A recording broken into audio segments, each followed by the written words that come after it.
Hi everyone, my name is Dan from Specific Personal Training, and binge eating is something that many people suffer with. And if you are one of them, if it's ruining your health and fitness goals and your weight loss, then I'm going to give you 9 tips to help you stop binge eating and lose weight. And this isn't going to be one of those BS videos that are on YouTube with tips like don't leave snacks in the house or eat breakfast. We're going to go a lot deeper and we're going to get straight into the tips as well. So let's go talk.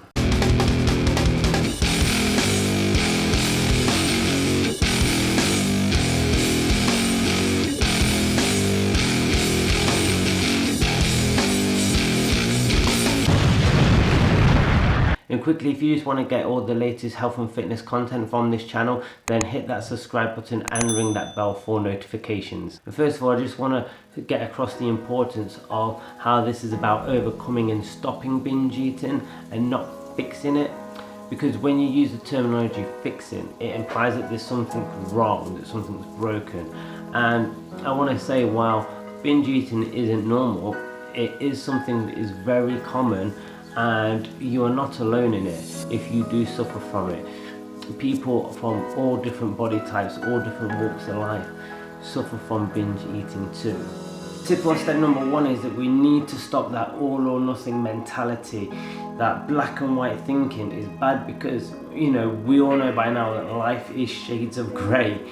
The biggest thing that messes up diets is that people will slip up by eating a bad food and then throwing everything out the window.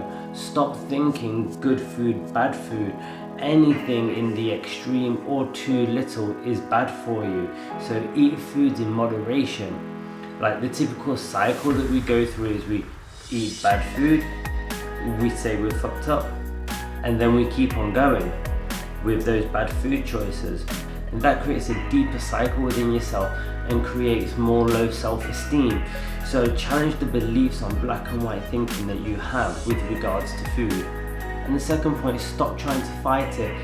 It's very much the same as the ironic process theory, and I've mentioned in posts on other social media sites that the more we try to stop thinking about things, the more we will manifest it into our lives, just like the ironic process theory.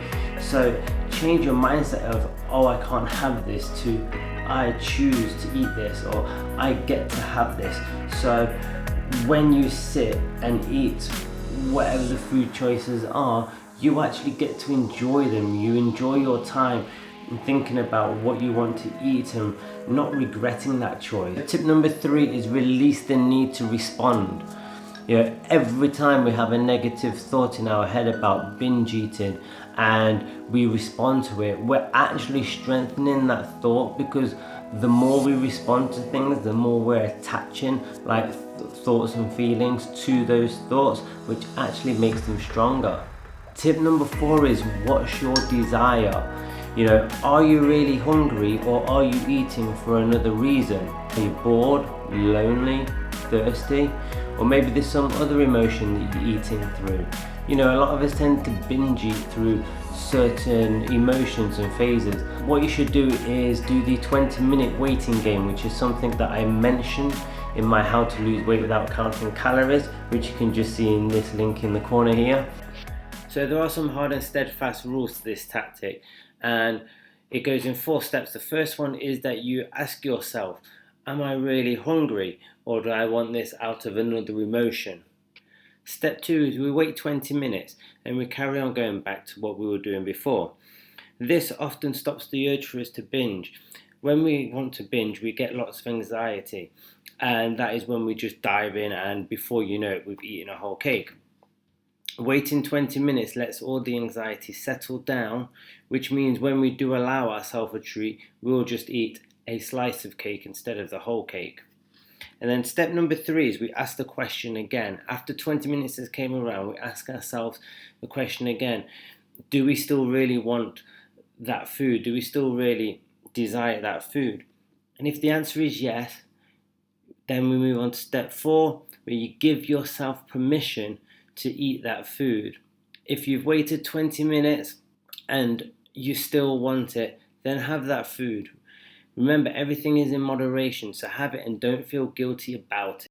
You know, it's something that I do with myself a lot, because I found that the two main reasons why I eat is through boredom, and also if I've like hit a rut with my work, if I'm finding my work quite difficult, I use going to eat as something to break it up. So again, what I will do is I will often question, do I want something to eat? I'll come back in 20 minutes time and ask myself the same question, and believe it or not, a lot of the time I don't even ask myself again. I just actually forget that I was hungry in the first place. Tip number 5 is stop weighing yourself.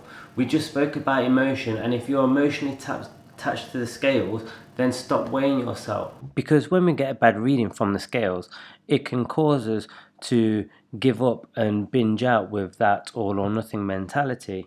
Or even worse, it can cause us to starve ourselves, which then can create binging later on in the day through the starvation. There are plenty of other ways of judging your progress, and you can always weigh yourself in the future or at certain intervals anyway. You know, weighing yourself will always be there to go back to, but certainly if you have an emotional problem with the scales right now, then try and stop that. So eat nutrients dense foods. You know, if you eat like a bigger nutritionally dense meal, then it's gonna cause less snacking. If food isn't nutrient dense these days, a lot of the packaged food isn't nutrients dense, so when we eat them we don't become full. But if you fill up on all of the raw and whole foods, then all the nutrients will actually keep you fuller for longer. Okay, and tip number 7 is understand the mental aspect of binge eating. Now we're going to go deep with this one, so hold on with me here, okay guys. We're always being pushed by the media on the ideal body type. And a lot of these images are fake, a lot of these bodies are fake, you know. They've got tons of makeup on, surgery, airbrushing, and we are constantly being pushed that if we don't look perfect, then we can buy a product that will make us. Hardcore, restrictive and unrealistic diets are part of that. Now it weakens our mindset and strength within ourselves, and this is all part of the big business of marketing, and I've even fallen for it myself. So there are 3 steps to the big marketing scheme which they use. Step number 1 is to constantly place images in front of our faces all day, just constantly bombarding us with unrealistic images. That automatically creates step 2, which creates a desire for us to want. You see, whatever you surround yourself with and you see as glamorous or desirable, you will so desire. And then there's step number 3, where they put the product placement in, which includes things like the crazy restrictive diets and fad products. That product placement to help you become the image which they have just airbrushed. And then this gets us into desire and comparison mode to get the recent fad body, so they can sell us the recent fad products. And this is where I give kudos to Gillette and Dove for embracing all types and bringing a wider audience of acceptance.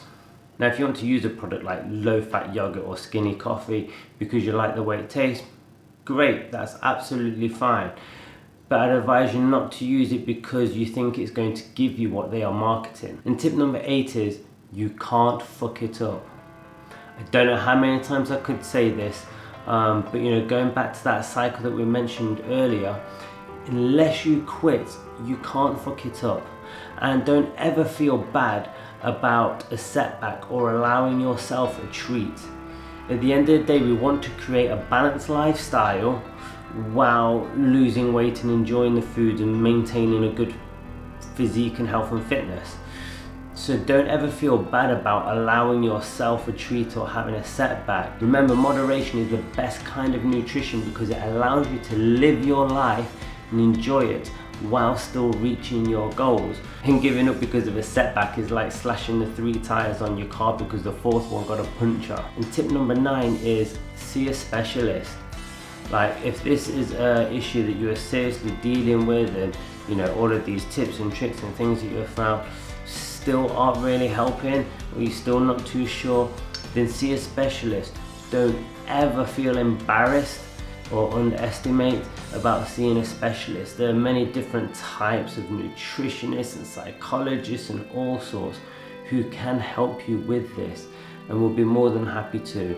So don't always forget to take that step if you do feel it's something that you need.